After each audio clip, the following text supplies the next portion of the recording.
Bueno, muchas gracias por invitarme. Es una osadía. Yo tengo que vencer dos obstáculos inicialmente. El primero, que soy el último en hablar. Normalmente ya está todo dicho cuando en una jornada como esta habla el último. Y, y no sabe lo que van a decir los que vienen delante, aunque lo puede intuir. Y la segunda es que soy abogado. Y me pasa pues como a los maridos que decía Eva Corujo, que cuando van a su consulta dicen, ¿y yo qué hago aquí? Porque rodeado de expertos, de repente viene un abogado para exponer su opinión, ¿no? Eh, Creo que lo que me acredita para hablar de esto, aparte de toda una trayectoria dedicada a la familia en la IFFD y antes en la asociación FERT, es que también he sido usuario de de los métodos que antes se llamaban naturales de regulación de la fertilidad, ahora el reconocimiento natural de la fertilidad, ¿no? Perdón. Yo cuando me casé en el año 84, estuvimos 5 años sin que vinieran los hijos y empezamos ya casi de manera autodidacta, con la ayuda de nuestro ginecólogo, bueno, interesarnos por esto porque queríamos que vinieran los hijos, ¿no? Y nos costaba. Al 5.º año nació nuestra primera hija, en el año 89, y a los 11 meses y medio nació nuestro segundo hijo. Este no por los medios, sino por una precipitación que surgió en cualquier lugar.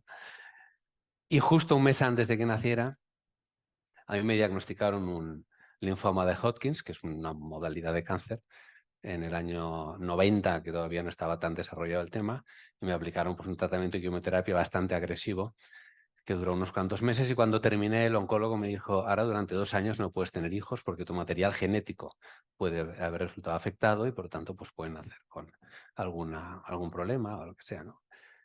Y entonces con mi mujer dijimos, oye, ahora sí que hay que hacer el curso, y fuimos a... entonces era Provida con la doctora Montse Rutllán, y bueno, su equipo, luego una monitora nos enseñó el método y lo utilizamos. Y yo pues a cada revisión iba con un hijo nuevo hasta que llegamos a 7, ¿no? Porque primero no sabíamos cómo comenzar, luego no supimos cómo parar, con lo cual pues al final llegamos a 7 hijos, que efectivamente escandaliza bastante, como también comentaban antes las monitoras, ¿no? Bueno, yo lo que voy a hacer es intentar analizar los 3 conceptos del título del libro y del congreso, el reconocimiento natural de la fertilidad, pero a la inversa, ¿no? Primero empezaré por el marco, porque hay una barrera psicológica clara respecto de la fertilidad, como comentaba antes la señora que ha intervenido, ¿no? Después continuaré hablando de la premisa, que es ¿esto es natural o no es natural?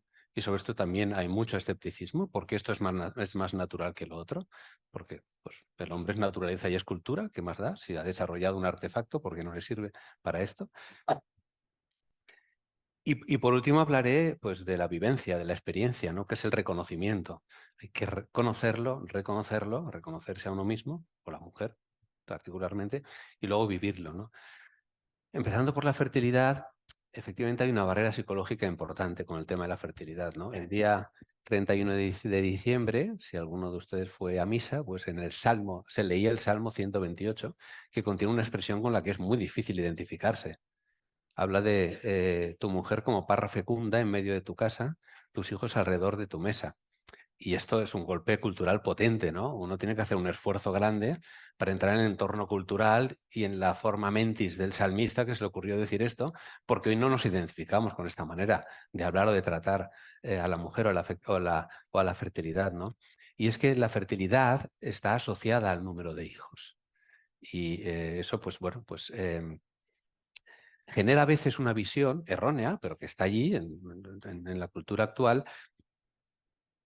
de que los católicos tenemos como un mandato irracional e irrestricto de crecer y multiplicarnos y no poner ahí la razón, ¿no? Sino, oye, pues ya Dios proveerá, tú ten los hijos que puedas tener, etcétera, etcétera, ¿no? Está allí, eso es una barrera que está, ¿no? Y sin embargo, todo amor es fecundo. El amor paterno, el amor filial, el amor fraterno, el amor de amistad, porque la fecundidad, la fertilidad, al final es la capacidad de procrear algo, ¿no? De dar fruto. ¿Y cuáles son los frutos del amor? Los primeros frutos del amor, que el amor matrimonial comparte con todos los demás amores, pues son, yo aquí tengo apuntados unos, pero hay muchos más: el tiempo, la dedicación, el cariño, los abrazos, las caricias, los guiños, las atenciones, los detalles, los regalos. la esterilidad nunca ha sido un atributo del amor. El rasgo del amor es la fecundidad. Yo reto a cualquiera que intelectualmente defienda que el amor puede fundamentarse en la esterilidad, en el recuento, en la cicatería, en la mezquindad. Cuando uno piensa en el amor, en cualquier tipo de amor, lo primero que le viene a la cabeza es la abundancia, es la exuberancia. Y creo que cuando hablamos de fertilidad, comprendo que desde el punto de vista médico es la denominación técnica, ¿no? Pero tenemos que extrapolar esto a los demás amores, ¿no? O sea, el amor es fecundo por naturaleza y tenemos que tender a esa fecundidad, ¿no?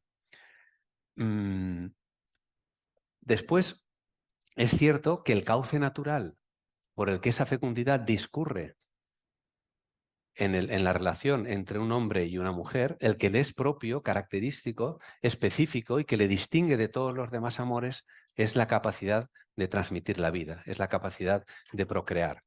Pero ahí surge otra dificultad y es la identificación que se hace, o que se hacía sobre todo antes, quizás ahora no tanto, entre generosidad y número de niños. En ciertos entornos católicos hay esa identificación. Es que es muy generoso porque ha tenido. Y eso también retrae, porque esa identificación es muy peligrosa, ¿no? San Agustín decía que la medida del amor está en amar sin medida. Y si la medida del amor está en amar sin medida, no hay que poner medida. La premisa es no contar. Por lo tanto, nadie puede juzgar a otro por el número de hijos que tiene, porque un matrimonio con un hijo puede ser mucho más generoso que un matrimonio con 14 hijos.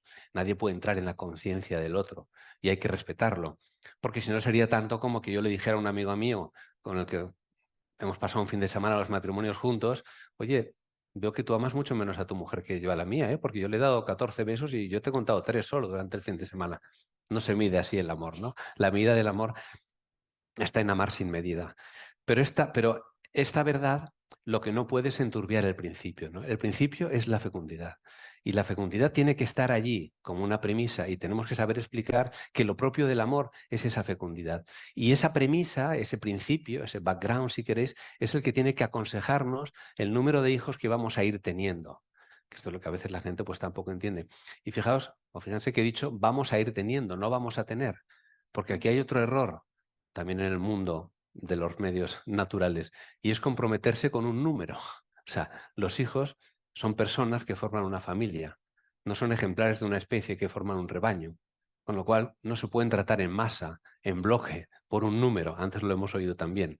Tenemos que decidir el hijo siguiente. Está bien el juego, creo que es el juego propio del amor, de la generosidad, de oye, a mí me gustaría tener 3, pues a mí 6, pues a mí... Está bien, pero luego no nos podemos comprometer con un número. No nos podemos comprometer con una opinión que hemos expresado en un momento en que no teníamos visibilidad de nuestro futuro. Hay que ubicarse en el momento presente y decidir. Lo digo porque el tema de la fertilidad, fecundidad, es muchas veces una barrera psicológica para llegar a estos medios, ¿no? Pero volvamos a la fertilidad, ¿no? Yo creo que, y esto ya más o menos ha salido, el título, tanto del Congreso como del libro, va más allá de lo que anuncia, ¿no? En realidad no está tratando la fertilidad, la ventana de la fertilidad, está tratando toda la sexualidad, porque los actos de amor que se producen en el periodo infértil son tan fecundos como los otros, desde el punto de vista personal. Son actos que unen también a las personas de manera diferente, ¿no? Me ha hecho gracia la abstención y la contención, que ahora me viene a la cabeza porque cada uno es tributario de su propia formación. Mi formación es jurídica. Jurídicamente la abstención es muy bonita, porque un juez cuando se abstiene es porque tiene un conflicto de interés, pero el asunto se juzga, viene otro juez. Entonces, cuando uno se abstiene del acto sexual, viene otro tipo de acto de sexualidad, pero se juzga el asunto, pero la unión se establece igualmente, pero de otra manera, ¿no? Por lo tanto, efectivamente, estamos hablando de toda la sexualidad, ¿no? Porque, y creo que esto pues también en nuestra cultura actual está muy confundido, se confunde mucho el placer sexual, el sexo, con la sexualidad, ¿no? Que es algo mucho más amplio, ¿no? El espejismo del sexo, del placer genital puro y duro, es que, aunque parece que busca placer, en realidad pretende felicidad. Pero al confundir el placer con la felicidad, se piensa que la felicidad está en la suma de placeres.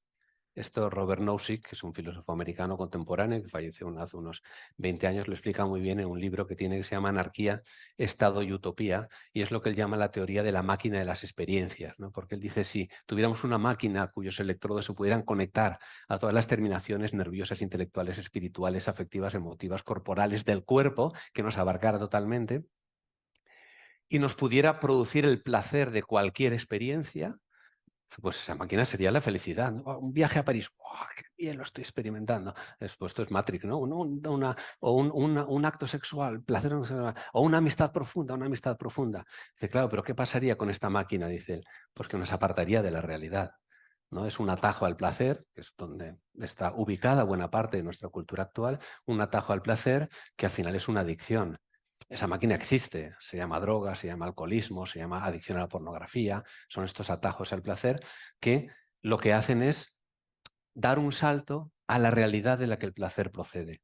Porque el placer es un reflejo, es la repercusión de una realidad. Hay muchos placeres en nuestra vida, ¿no? El placer de una copa de vino. El placer de una copa de vino, si nos lo diera una máquina, pues nos estamos saliendo de la realidad, nos estamos saltando la realidad de la que procede ese placer, ¿no? Pues el placer del sexo radica en la persona, no radica en la genitalidad, como se piensa mucha gente. Radica, yo diría aún más, en la sexualidad humana entendida como dimensión transversal que impregna y que atraviesa a toda la persona. Por lo tanto, si realmente queremos una sexualidad que nos lleve a la felicidad y no al mero placer, y distinguimos la felicidad del placer o de la suma de placeres, entonces tenemos que entender la verdad de la sexualidad. Y esta es la base del reconocimiento natural de la fertilidad, entender la verdad de la sexualidad. Y el doctor Chiva lo explicaba al principio, ha hablado de la humanevite.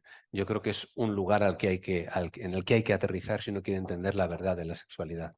Ahí se explica pues, esos dos significados que todos conocemos y que pues, se desarrollan bien, y la interdicción, la prohibición de separar esos dos significados, ¿no? El significado procreativo, que es evidente de toda evidencia, me parece que no hace falta demostrarlo.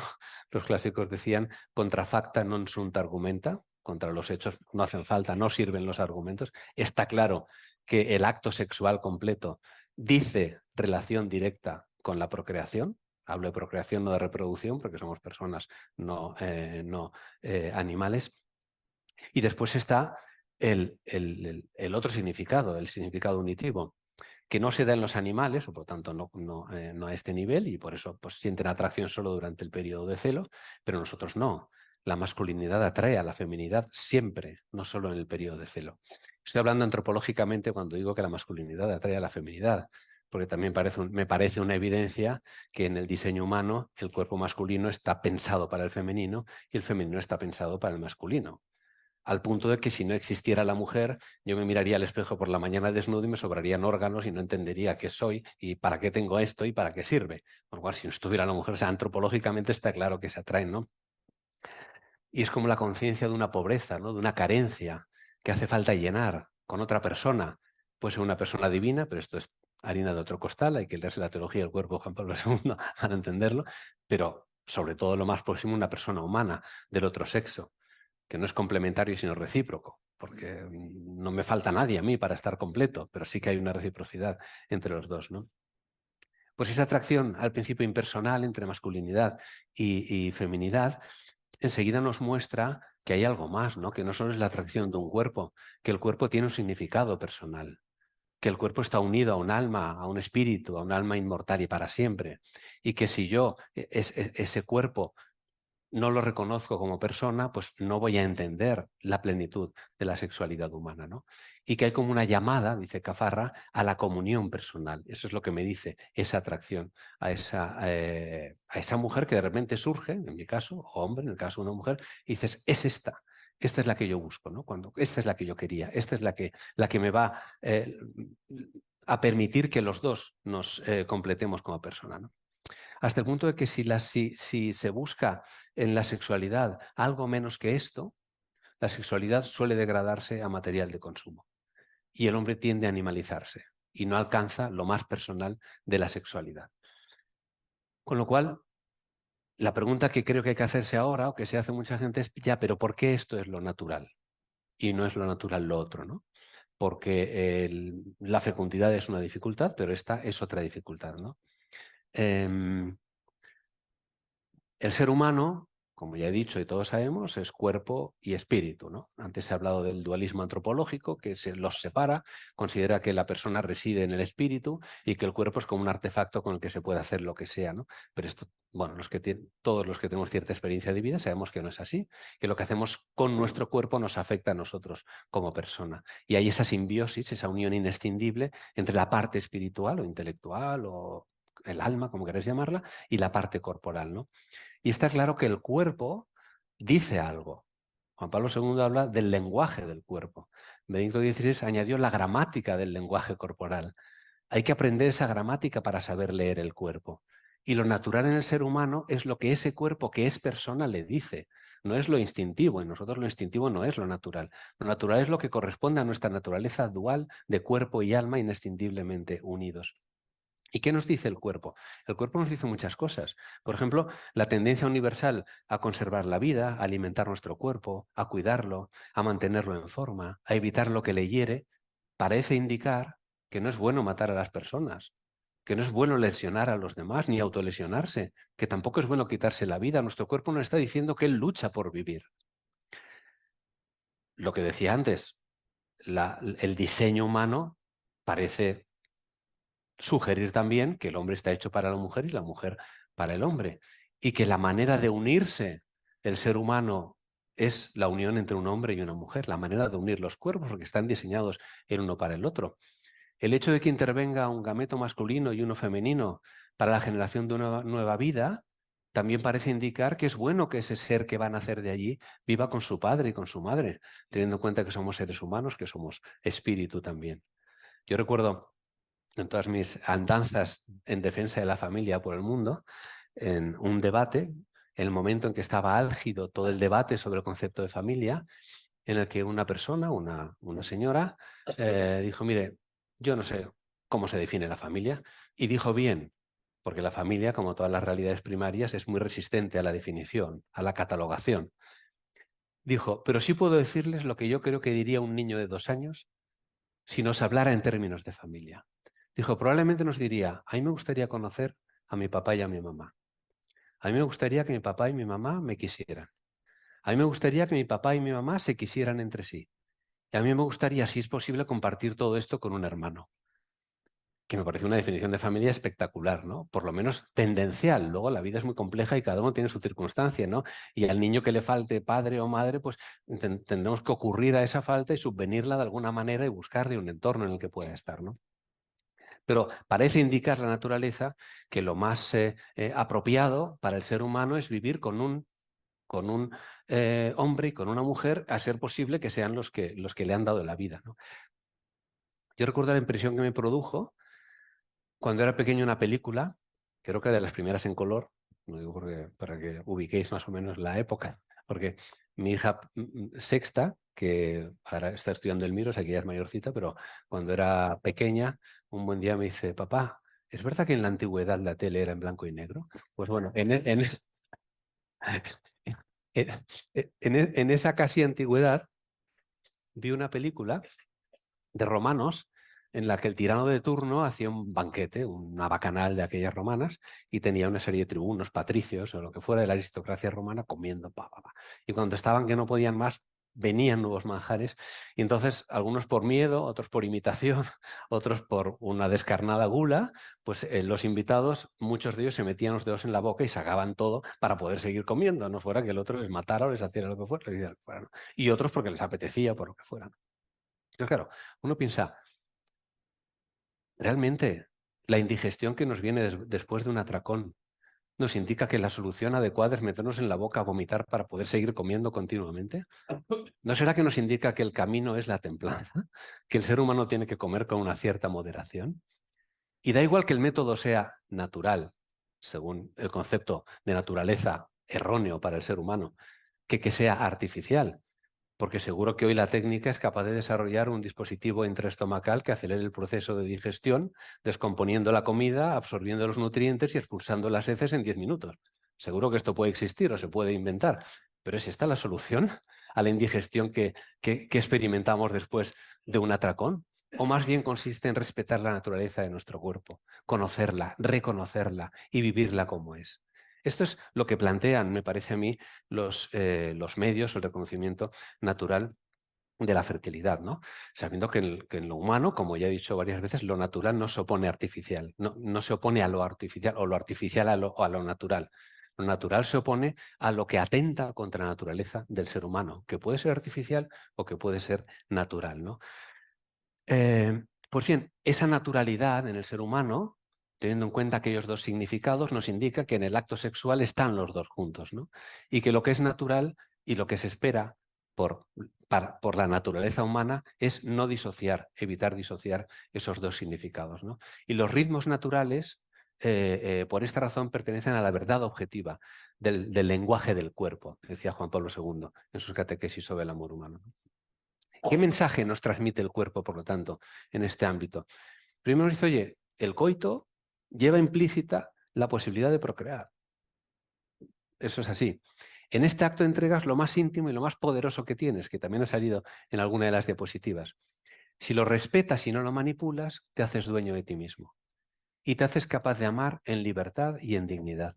En libertad porque te haces capaz de escoger los actos de amor adecuados al momento del ritmo natural o del ciclo de tu mujer que corresponden a ese momento.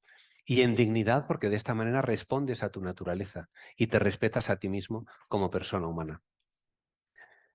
Por lo tanto, la vivencia de la sexualidad, ese reconocimiento, ese conocimiento y esa experiencia debería no disociar estos dos significados, el procreativo y el unitivo. Debería acoger íntegramente a la otra persona, con exclusión de toda reserva, dice de una manera muy contundente Tomás Melendo en uno de sus libros, con exclusión de toda reserva, es decir, también con su potencial fecundidad. Y de ahí la distinción que estableció Caffarra entre actos anticonceptivos y actos no conceptivos. Los actos no conceptivos son naturales, son aquellos que tienen lugar en el periodo infértil. Los actos anticonceptivos son aquellos que desde fuera, artificial o naturalmente, provocan la separación o anulan o eliminan totalmente en el acto sexual la posibilidad de la procreación, ¿no? Y luego también hay otra tercera razón que la sexualidad nos invita a pensar, que ha introducido también el doctor Arraztoa, ¿no? Y es evitar transferir decía Juan Pablo II en sus catequesis sobre el amor humano, los métodos propios del dominio de las fuerzas de la naturaleza al dominio de nuestro propio ser global, ¿no? El considerar nuestro cuerpo como un artefacto ajeno a nosotros con el que hacemos lo que nos da la gana, ¿no? Porque el cuerpo humano no es solo un campo de reacciones de carácter sexual, es el medio de expresión integral de la persona. Y yo con cualquier acto me estoy manifestando a mí como persona, ¿no? Que es lo que creo que el doctor Arraztoa lo ha explicado muy bien ante la pregunta que le han hecho última, ¿no? Y luego un apunte antes de entrar en la tercera parte, que es el reconocimiento, la vivencia, la experiencia, que ha salido ya mucho esta tarde. Una pequeña referencia al tiempo, ¿no? A mí me encantó en una de las ponencias del libro la referencia que le hicieron más de un interviniente, pero uno específicamente, que ahora no recuerdo porque no tengo aquí apuntado, que es que la importancia del carácter cíclico de la vida, ¿no? En general, de la creación, ¿no? Las semanas, los meses, los años, las estaciones, la noche y el día, la vigilia y el sueño, ¿no? La espera forma parte de la vida, forma parte de la creación. Y aquí, en el ciclo natural de la mujer, en los ritmos naturales, hay una espera. Y esa espera forma parte de la ecología, de lo que es la creación, ¿no? ¿Qué pensaríamos de un padre que por una incapacidad de manejar su agenda mantuviera a los hijos despiertos hasta las 12 de la noche, rompiendo su relación sueño-vigilia porque él no es capaz de llegar antes o porque no le da la gana de hacerlo? Puede haber circunstancias especiales en que lo exigieran. Y da igual que lo haga de manera natural, distrayéndoles su mujer para que no se duerma, porque va a ir que acostumbrarles a esperar a las 12, a la 1, que papá trabaje en una consultora y llega siempre a esta hora, o que lo hagamos artificialmente, que le demos una pastilla, un estimulante para que no se duerma. Estamos alterando en un niño la relación sueño-vigilia, que me parece que desde el punto de vista médico pues es bastante importante, ¿no? Solo un pequeño apunte, ¿no? Y el tercer tema es el reconocimiento, ¿no? Yo quería de atrás para adelante, igual que ha hecho Nieves con el libro, yo con las nociones del título, ¿no? El reconocimiento, ¿no? O sea, la pregunta ¿es posible vivir así? ¿Es posible vivir esta sexualidad? Creo que las monitoras han dado ya muchas ideas sobre esto, ¿no? ¿Es posible incluso que una vivencia de la sexualidad de esta manera ayude a enriquecer el amor? ¿Ayude a intensificar el amor? ¿Ayude a experimentar más placer y más continuo y más rico y más pleno entre el hombre y la mujer? Bien, yo creo que en primer lugar lo que aporta el reconocimiento natural de la fertilidad, y yo así lo he experimentado en mi propia vida, es que nos hacemos dueños de nuestra actividad sexual, ¿no? O sea, de alguna manera ya no respondemos siempre a un impulso que es más instintivo, sino que nosotros somos los que decidimos en la búsqueda de la unión con el otro, respetando la verdad de la sexualidad, cuándo nos vamos a entregar y cuándo nos vamos a entregar. Nos ayuda a poseernos, a tener un mayor dominio, un mayor señorío de nosotros mismos, tan necesario en el amor, porque es el entrenamiento en la abstención, en el sexo de la abstención, que lo explicaré, también es importante, porque hay momentos en la vida, como me pasó a mí, en que durante un periodo prolongado no puedes tener relaciones sexuales completas por la razón que sea, ¿no? Por una enfermedad, por una depresión, en fin, por tantas posibilidades, ¿no? Y el lenguaje del cuerpo, como también introducido Nieves, tiene sus silencios. Y hay que escuchar los silencios del cuerpo. Y tú puedes decidir cuando el cuerpo está callado y por lo tanto es infértil, si tú quieres hacerle hablar o no quieres hacerle hablar. Y tú tienes que decidir cuando el cuerpo habla y es fértil, si tú te sumas a esa conversación o si tú le escuchas desde el silencio de otra relación con tu mujer que estableces en ese momento, si has decidido espaciar los nacimientos, ¿no? Y desde luego ya ha salido también el reconocimiento natural de la fertilidad es el gran aliado del varón. O sea, yo lo primero que descubrí fue pues, el conocimiento de la sexualidad femenina, que somos absolutos ignorantes de la sexualidad y del sexo, del placer femenino. Y todavía, pues creo que en la sociedad actual, que se jacta de conocer todo sobre la sexualidad, pues no conoce la sexualidad de la mujer. Muchos chicos jóvenes, no digamos, ¿no? Porque nuestra sexualidad, aparte de perenne, es más impetuosa, es más genital, es la tendencia que tenemos. Y el conocimiento de la sexualidad de nuestra mujer nos ayuda a compasar nuestra sexualidad a la suya. Hay otra ponencia en el libro espectacular que explica los momentos del ciclo, ¿no? O sea, los momentos en relación con las hormonas, ¿no? Como pues en el periodo de latencia hay como un descanso hormonal, luego viene el periodo fértil con pues, más estrógenos, más oxitocina, el momento de la feminidad de la mujer, en que experimenta más placer, en que busca más al varón y el varón lo percibe, y después el periodo postovulatorio con la progesterona, que siempre me cuesta pronunciarla, que es la hormona, según decía de la maternidad, ¿no? Donde la mujer sale y se entrega al otro, ¿no? No es que lo haga así cíclicamente, porque toda la mujer se entrega siempre naturalmente, ¿no? Ya se entiende, ¿no? Pero además nos ayuda también a penetrar y a profundizar más en el misterio de la vida. No solo antes o durante la concepción, sino también durante todo el embarazo. Porque nosotros, como lo vivimos desde fuera, de repente te encuentras allí con un ser vivo, ¿no? Si lo sigues conociendo con los medios naturales de la fertilidad y con todo el conocimiento que te ha dado, pues cómo tu mujer lo está viviendo, te implicas muchísimo más. Y yo lo noté mucho entre los dos primeros y el resto, de cómo me impliqué mucho más en el embarazo de mi mujer, porque el embarazo pues también exige un conocimiento, ¿no? Y luego la vivencia del sexo de la abstención, que antes decía, ¿no? O sea, por eso decía que desde el punto de vista jurídico, la abstención no implica que no se juzgue el asunto se juzga. Entonces, la abstención tiene su sexo. La abstención es un sexo, naturalmente. La abstención es la exploración de otras maneras de amar a esa persona, como se ha dicho aquí varias veces, ¿no? Es encontrar esos momentos, esa bueno, manera diferente, ¿no? Hay quien piensa que no es posible la abstención, y esto está muy en la cultura corriente, ¿no? Yo traigo un testimonio que no es de métodos, no es de reconocimiento natural de la fertilidad, pero que es de la abstención, pero que a mí me llamó mucho la atención, ¿no? Yo hace un año y medio, creo que fue, o dos, di una conferencia, no sobre este tema, sobre matrimonio, relaciones, noviazgo y tal. Y una de las que asistía, después me mandó su testimonio y me permitió compartirlo, anonimizado, naturalmente, ¿no? Y me decía, tenía 28 años, tengo 28 años, dice, yo estuve 2 años conviviendo con mi novio, experimenté un proceso de conversión y de repente decidí que quería vivir el resto del noviazgo en la abstención sexual, o sea, sin tener el acto sexual completo con mi novio, ¿no? Y se lo propuso a su novio, que no se había convertido. Y el novio, que la quería mucho y mucho, le dijo que sí. Y estuvieron un año más conviviendo en la misma casa, pero no more uxorio, no al modo de los esposos, sino separadamente. Y ella me decía, nos cambiábamos separados para no excitarnos y vivimos así. Potente también, que nos ayuda a no juzgar a la gente, ¿no? Porque a veces las apariencias engañan, ¿no? Y entonces ella, el testimonio es muy largo, pero he cogido un párrafo, dice, para mi sorpresa pasó lo siguiente. De esta lista yo pensaba que todo ya lo tenía en la relación, pero me impresionó ver cómo todo incrementó. Más escucha y presencia del otro, más tiempo de calidad hablando, haciendo incluso más cosas juntas de las que ya hacíamos, más comprensión de las necesidades reales y profundas del otro, más cabeza sobre cómo tratarle y qué decirle para que se sienta bien y querido, más conocimiento sobre la vida interior del otro, menos búsqueda del yo y más del tú.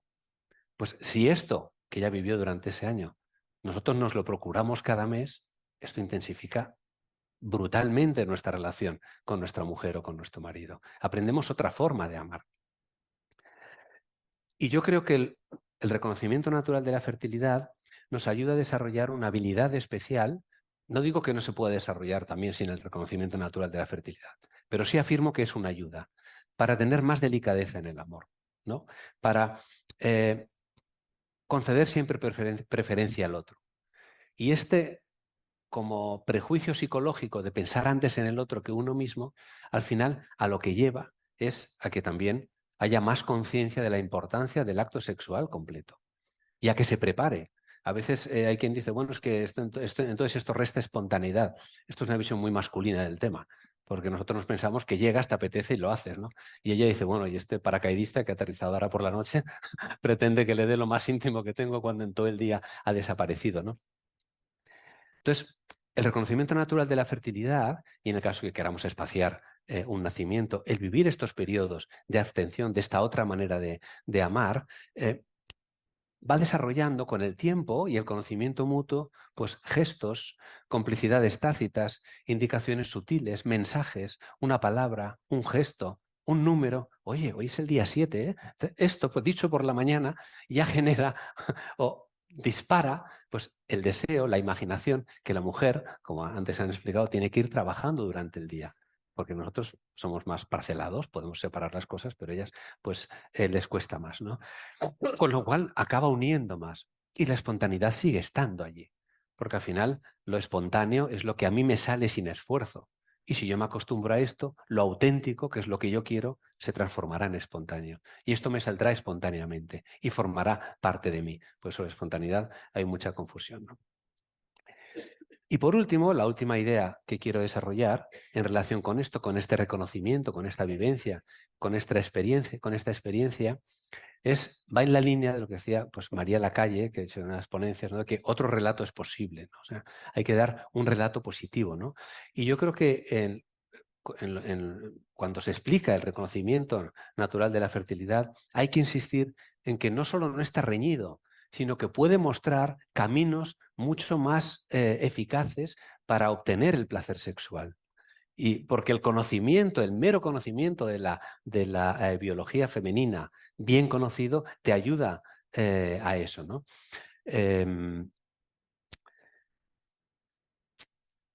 Y creo que en este terreno, el reconocimiento natural de la fertilidad tiene que lanzar un mensaje claro, ¿no? O sea, podemos y debemos, porque a veces se piensan que los pobres católicos que siguen estos métodos, hay quien no es católico y lo sigue, pero en particular los católicos, pues pobrecitos, están condenados a solo tener una relación sexual completa porque no pueden separar los dos significados, o están condenados a tener una relación de vez en cuando y además pues no pueden hacer según qué cosas, porque entonces creo que esto hay que romper aquí muchos tabúes, ¿no? O sea, ¿qué se puede hacer durante el acto sexual?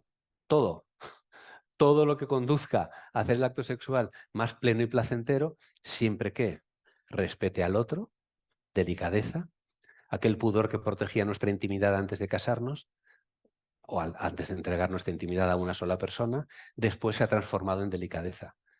Y hay que ser delicado. Si no quiere, hay que posponer el encuentro, naturalmente. No puedes besarle ni la punta de la nariz, como decía un sacerdote que leía una entrevista, experto en sexualidad, y el título era: a Dios le interesa el placer de los esposos. Y efectivamente, a Dios le interesa el placer de los esposos. El placer intelectual, el placer espiritual, el placer deportivo, el placer sociológico, cualquier tipo de placer, pues el placer cultural, pues también el placer sexual, ¿no? Decía, todo lo que conduzca al acto sexual, hacerlo más pleno y placentero, siempre que se respete al otro y conduzca a la unión, es decir, que no utilices al otro como un objeto de satisfacción de un placer egoístamente absorbido solo para ti, sino que lo introduzcas en la relación y que os una esa relación, y que no violente ese significado pleno de la sexualidad, significado unitivo y significado procreativo. Y esto, por decirlo claramente, en el acto sexual se traduce en la penetración y la deposición del semen en la vagina de la mujer. Asegurado esto, todo lo demás bienvenido sea. Las caricias, los besos en las zonas erógenas, la excitación mutua, las posturas creativas, bienvenido sea, mientras una y no se pare, porque claro, si no le gusta, pues entonces no lo hagas. Pero lo que es natural en la naturaleza humana es no separar estos significados. Lo demás es la humanización del amor o del sexo. Los animales no pueden hacerlo.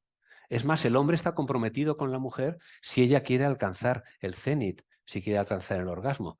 Que no siempre, porque el hombre, aquí hay mucha confusión también, se piensa que si no alcanza el orgasmo no disfruta. Y la mujer puede experimentar un intenso placer sin alcanzar el orgasmo, cosa que al varón no le pasa. Pero él tiene que ofrecérselo. ¿Quieres que te ayude? ¿Quieres acabar? Y estimularla y seguirla, dentro o fuera de ella. Porque la penetración y la deposición del semen es lo que hay que hacer dentro de la vagina para conservar la unión de estos dos significados. Esto, para que nadie se escandalice, lo dice Juan Pablo II con unas palabras mucho más técnicas que las que he dicho yo, ¿no? En la catequesis número 50, el día 10 de diciembre de 1980, dice: no hace al hombre impuro lo que entra por la boca, sino lo que le sale del corazón. Lo que sale del corazón. Cristo no vincula la pureza en sentido moral con la fisiología y los procesos orgánicos. Ninguno de los aspectos de la práctica sexual en sentido estrictamente somático, biofisiológico, entra de por sí en la definición de la pureza o de la impureza en sentido moral. He dicho ninguno de esos aspectos de la práctica sexual y he hecho una trampa. Él lo dice más fuerte, dice de la inmundicia sexual. Dice, ninguno de los aspectos de la inmundicia sexual, o sea, aquello que nos puede dar asco fisiológicamente, no entra dentro de la categoría moral. Es un tema fisiológico. Ahora, delicadeza. Si no le gusta, si le molesta, si se siente incómoda o incómodo, pues entonces, oye, lo que queremos es algo que nos una, no algo que nos separe, no algo que nos lleve a utilizar al otro como un objeto, ¿no? Y esto que dijo Juan Pablo II en 1980, Tolstoy ya lo había dicho un siglo antes. Estas Navidades, una persona que está aquí en la sala, compañera de mi despacho en El amigo invisible, me regaló una novela de Tolstoy que se llama Sonata a Kreutzer, que es sobre los celos, cortita, aconsejable. Y el protagonista, Potsnishev, explica cómo en la aristocracia rusa estaba de moda irse de picos pardos, de prostitutas, antes de casarse, para probarlo todo, ¿no? Y bueno, que esto formaba parte de... Y él dice, rememorando esa época suya, dice: porque el vicio no estriba en lo físico, porque ninguna barbaridad física es en sí depravada. El vicio, la verdadera depravación, está en sentirse liberado de todo compromiso moral hacia la mujer con la que estableces un contacto físico. Y justamente esta falta de compromiso es lo que yo consideraba meritorio, ¿no? Como una especie de confesión, ¿no? ¿Puede haber lujuria en el matrimonio? Efectivamente, puede haber un abuso de todo esto. Aunque estamos comprometidos en la búsqueda del placer común que nos una cada vez más y que genere ese apego entre uno y otro, ¿no? Pero la lujuria no es el exceso de placer. La lujuria es el placer desordenado. Y esto lo dice el Catecismo de la Iglesia Católica. Punto 2351. Es un deseo o goce desordenado del placer venéreo. El placer sexual es moralmente desordenado cuando es buscado por sí mismo, separado de las finalidades de procreación y de unión, que es lo que he venido diciendo. No porque dé mucho placer, porque si te regalan una botella de vino del año 1963, la abres, está espectacular, y por un ascetismo malentendido la agrias para tomarte la mala, estás desbaratando un bien de la creación. Entonces, tómate una botella de vinagre, pero este vino regálaselo a otro porque ese placer es susceptible de ser, sea susceptible de ser apreciado, ¿no? Por tanto, efectivamente, sí se puede dar lujuria. ¿Cuándo? Con este goce desordenado. Con lo que he dicho antes, cuando vemos a nuestra mujer, que esto afecta más al varón que a la mujer, pero también puede afectar a la mujer, como un objeto de placer, cuando no respetamos su deseo, cuando no tenemos en cuenta su estado de ánimo, su disposición personal, cuando falta cuidado, delicadeza, cuando falta atención, cuando falta conocimiento de lo que ella vive y experimenta, ahí puede introducirse la lujuria, cuando la utilizamos solo para absorber egoístamente el placer, como antes decía, ¿no? O cuando elevamos nuestro deseo personal a categoría de principio, obligándola o obligándonos a adulterar la naturaleza femenina en el ámbito de la sexualidad. Y ya con esto termino. Otro ruso universal, Dostoyevsky, dijo en una frase, por eso es un escritor universal y por eso es un clásico, lo que yo he intentado explicar en estos 40 minutos o 45 que llevo hablando. Él dijo, amar es ver a la persona amada como Dios la ha pensado. Y Dios la ha pensado como el reconocimiento natural de la fertilidad nos propone. Pues nada, muchas gracias.